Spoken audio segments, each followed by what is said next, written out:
Being a single mom and doing it all by yourself is brutal. Learn the brain and energy tools to get back to your center and overcome your challenges. Welcome to Single and Doing It All. This is Muriel Falous, your host. And today we are going to talk about love because this is almost Valentine's Day at the end of the week.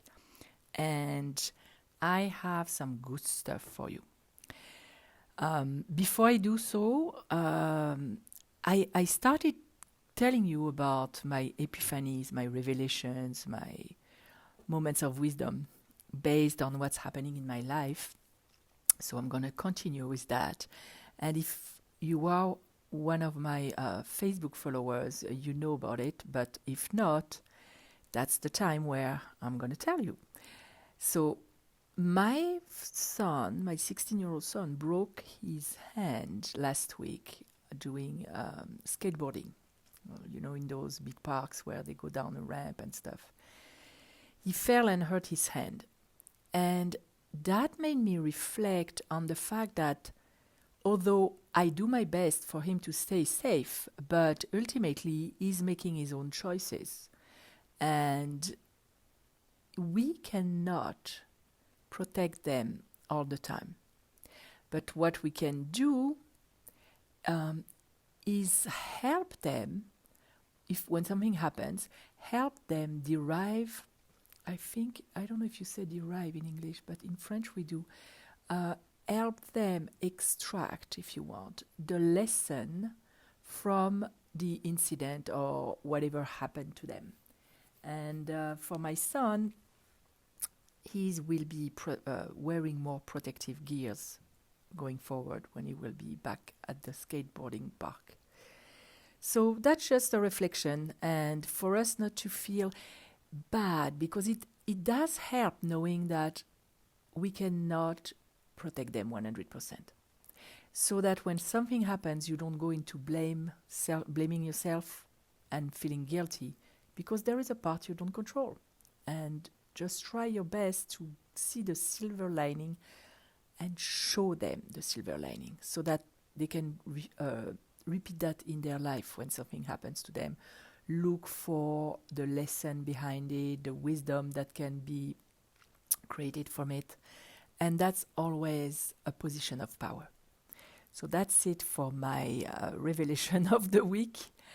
And now we're going to go to love, which not only is it Valentine's Day, but it's also inspired from several of my clients especially when I was coaching on dating several years ago. If you're following my podcast since then, you know that all the shows were going around dating or some aspect of relationships.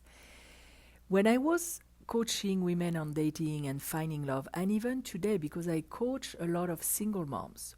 But the truth is, what I'm going to talk about today can be applied to anyone, even if you're married, because it's about increasing your perception of love in your life and feeling more love without changing anything. So a lot of single moms, a lot of single women were complaining that the reason they wanted a partner in their life is because they wanted love. And I kept telling them, but don't say that, because first of all, you're going to vibrate at an energy level. On the energy elevator, you're going to vibrate at the floor of I don't have love. And you're going to be matched with situations, people, and things that are going to reflect the fact that you don't have love. You're not loved. That's not what you want. That's not a good floor to vibrate at. And second, this is not even accurate. You have love in your life.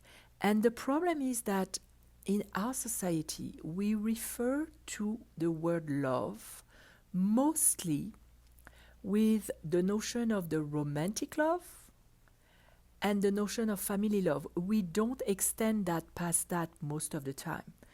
And where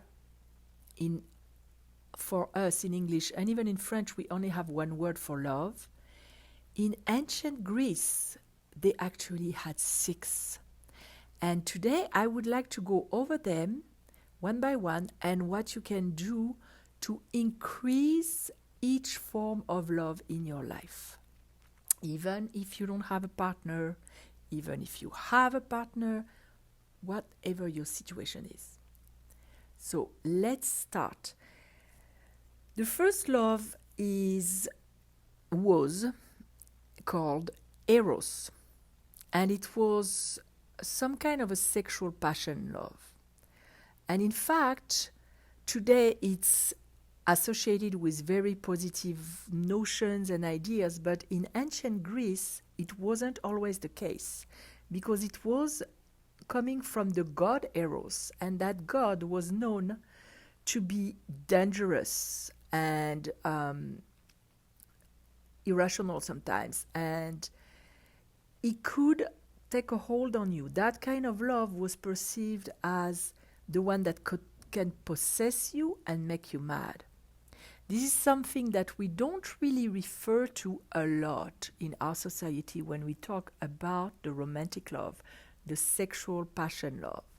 But this is indeed sometimes, many, many times in my coaching and in my life in the past, if you know my story, we confuse emotional addiction and obsession with romantic love. They are two different things, but because you don't have the reference for healthy romantic love, that's what you go to when you think about romantic love. So that's the first kind of love, and that's where I totally understand if you're alone that you can say, I don't have love in my life, if you refer to that love only. But whether you're alone or you have someone, there is a way to increase that level of love without even having to involve the other person yet. If you're alone, and I have in my membership a visualization, an inner journey called Attract the One. That visualization can be adapted whether you're single or alone, because what it is, it's almost like a mind movie where you would see yourself with your beloved in different settings and situations that are designed especially for you to trigger emotion, the emotion of being loved, of sharing romantic love. So everyone has different kinds of references, but the most common ones are a candlelight dinner, or a walk on the beach, holding hands, a romantic evening next to a fire. For people who are more active, it can also be, rock climbing as a couple, scuba diving as a couple. Some people even get married underwater. Anything that you love and that you would love your significant other to share with you, you can visualize on. Now, if you're with someone, of course, there can be cases where the person doesn't like scuba diving, for example, but that's where it's on you to know your partner, to work on your relationship, and I hope that you actually dedicate some time to do things together that you both love, because love needs to be cultivated. So that's the first kind of love. And as I said, even if you don't have it in your life, visualizing it with feelings will align you with the vibration of that love, and you will attract more. You will be on the right floor to attract that love in your life, to align with it. And something I want to say about love is that when you send love, when you experience love, only in your head, you already experience it in your body. So you don't even need the actual thing to experience it. That's a side note. The number 2, the second name for love that they had in ancient Greece, was philia, or deep friendship. And it's something that the Greeks valued even more than the love based on sexuality of Eros. and that they cultivated. And I have not seen many people that think about their friendships in those terms, in terms of love. Whether they are women or men, we don't, I mean, I say we, but I do think about my friendships as love, and I do call my best friends my soulmates, because they are. There can be so many kinds of soulmates. Soulmates are people who have a spiritual contract with you, a soul contract, and they come either to bring you good stuff or they come to make you grow. So we have many kinds of soulmates, and our friends are some of those. So when you start thinking about your friendships and reflecting on them in terms of love, guess what? Your brain takes notes. And you are starting to feeling that you already have love in your life, because this is love and you have it. And if you don't have it, go find yourself some friends. Start going on a quest. Ask the universe to help you and match you with the best friends that you can have for now. And something that I'm going to add is some friends are for life, others are not, but they're still friends. Some friends are here for a period of time to experience something together, to enjoy each other, and to make each other grow. So don't be very narrow-minded with your friendships. The thing you can do is reflect. Tell your friends, first of all, tell your friends you love them. And if you're afraid they're going to run into the other direction, start with saying to them that, telling them that you've listened to this episode, and that I was describing friendship as love, and it made you reflect. And I'm not talking about being friends with someone and having a romantic interest in them. I'm talking about pure, real friendships. So tell them that you love them, because it's always a good thing. When you give love, you experience love. And it's beautiful for them to receive. It will make their life better. And reflect on how much they love you. How do you see their love? And you know what you can do also? There is that book called The 5 Languages of Love, and I will do a show on it. Inquire about your friend's love language, because I talked about it in the past episodes regarding our kids. It's crucial to know their love languages, because you want them to feel love. And the way you demonstrate love can be a different language than the way they receive, that the way they perceive love. For example, my language is action, is doing action for, like, helping me. One of my daughters is words. She needs to hear that I love her. The other one is through presents and stuff that I would buy her. That's when she feels love. My son is hugs. He needs the physical contact. So inquire about their languages of love. And that way you can really be more efficient at demonstrating love for it to be fully received. And as a side note, if when you reflect on how do your friends love you, you realize that your friends don't really show love to you, you have 2 options. First, the first option is to have a conversation and maybe reference that show and say that you want to feel loved by them, and you would love to have maybe some opportunities to demonstrate love to each other. And if you see that they never really demonstrate love or care, or that you are important to them, maybe it is time to let those people go. Maybe you need them out of your life. Just to be really clear with yourself. So that's the second kind of love, philia, the friendship. The third one is called ludus, or playful love. And this is what the Greeks had in mind when they were talking about an affection between young lovers. So I know that it is not us anymore, but recently I had the opportunity to see my son experienced really some deep affection for a girl. I don't know if it's really love, but it was deeper affection. And it moved me. It moved my heart.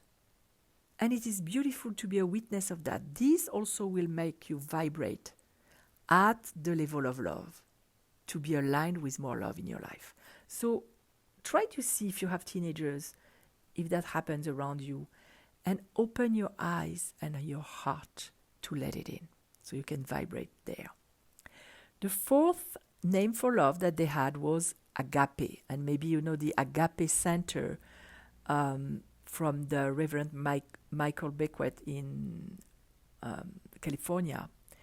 And it's the kind of the love for everyone, the unconditional love that everybody can experience. Everybody can perform actions of unconditional love, helping somebody cross the street, although it's not very frequent in our society nowadays. But I'm tall, so I very often in stores I see old grandmas who are trying, and sometimes young women or people try to reach something on the top shelf and they can't, so I come and I help.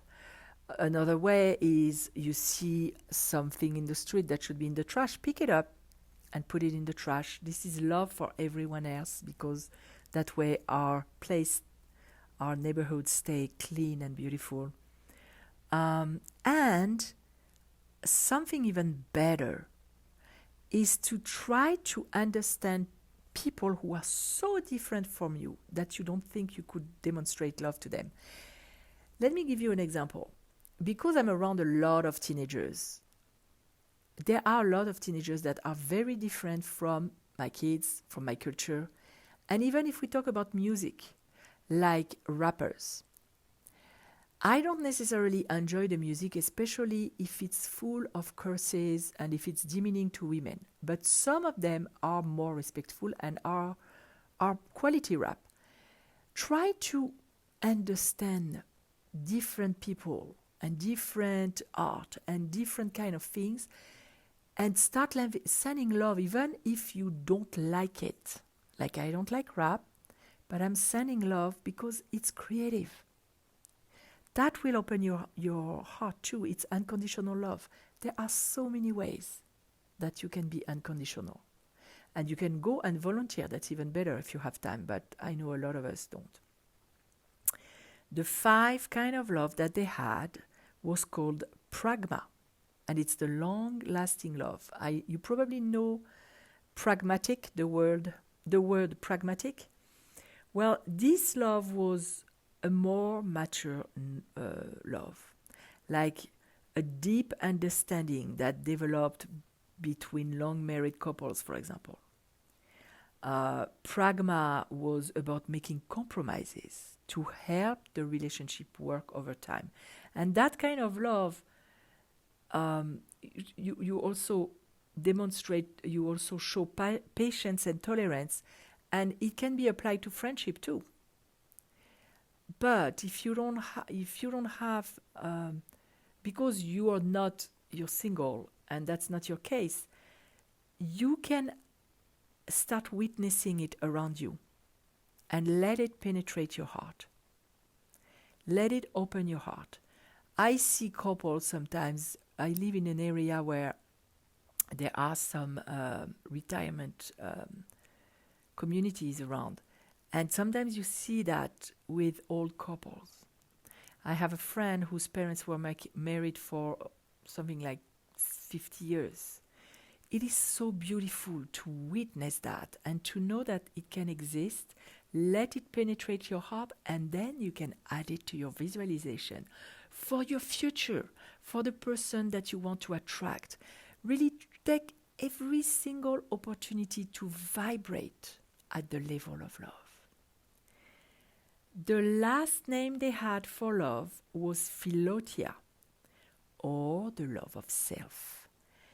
And in that kind of love, they had they were separating it in 2 ways. Of course, there was the unhealthy way of self-love that was leading to narcissism, where you were self-obsessed and focused only on yourself and seeing only yourself. That's not the one I'm asking you to cultivate, obviously. But there is the other side of it, the healthier version of it. When it will enhance your capacity to love yourself, will enhance your capacity to love others. And the truth is, if you don't really love yourself, you are not really capable of loving everybody else, or it's going to be very hard for you. So, for that kind of love, I would propose to you to cultivate it and maybe start a list of 101 ways to love myself. And you can be very creative, and you don't have to finish it in one day. It can be an ongoing list, and you can even go over 101 if you want. And what I would recommend for you to include in that list are things that you want to start associating with love at a brain level, to rewire your brain to associate that activity with love. Let me give you an example. Going to the gym. Maybe you associate that with effort. Maybe you associate that with health. Maybe you associate that with really annoying and irritating. What if you could associate that with self-love? Don't you think that your brain, who's designed to go away from pain and toward pleasure, would help you put your tennis shoes on and actually bring yourself to the gym or take a walk outside? And find ways. Self-love it needs to be enjoyable too sometimes. There are things that are self-love and not enjoyable, like the discipline to say no to a French croissant because it's not healthy and you don't want to eat them every day. That was me a few years ago. But there is also another side. Like last weekend, I didn't feel like going to the gym, and my daughter wanted to exercise too. We went to the park next to the high school where we live, and there are some stairs there. So we did like up and down, walking around. And while I was walking around, I was visualizing myself where I want to be in my future. And that was about business, actually, because I really want to start doing big events. So make it enjoyable for you. I had music in my ears that was so inspiring to me that I could fly. Find a way to associate the activities that you don't necessarily enjoy with something playful and call it self-love, and see what it's going to do to your life. At the beginning, it's like a bicycle. It's a hard start, It's always harder at the beginning, but once you go on, it will become better and better. You'll have momentum, and you will start rewiring your brain. So those were the 6 kind of loves that the ancient Greeks were referring to. Now, I personally have a 7th one that I teach my students, that I practice on myself, and that will pick me up anytime I feel lonely, sad, depleted, anytime I need love and there is not really someone to give me love around me. Because sometimes our parents love us, but they don't know how to communicate their love. Sometimes people have dysfunctional families. Sometimes they're far away from their family like mine. And you need that love. It's the divine love. And it's a love that goes both ways. The way you send it out, when you go in a place where you experience beauty, and maybe it's a landscape, maybe it's a place that you see with your eyes, but it can also be music, because music is divine. It can be anything that moves your heart. This is the time to send love to the Creator, to the universe, to God, to the Goddess, whatever you call it. Send love from your heart. Your heart center is in the middle of your chest. See it opening and really send love. Feel that love that you send.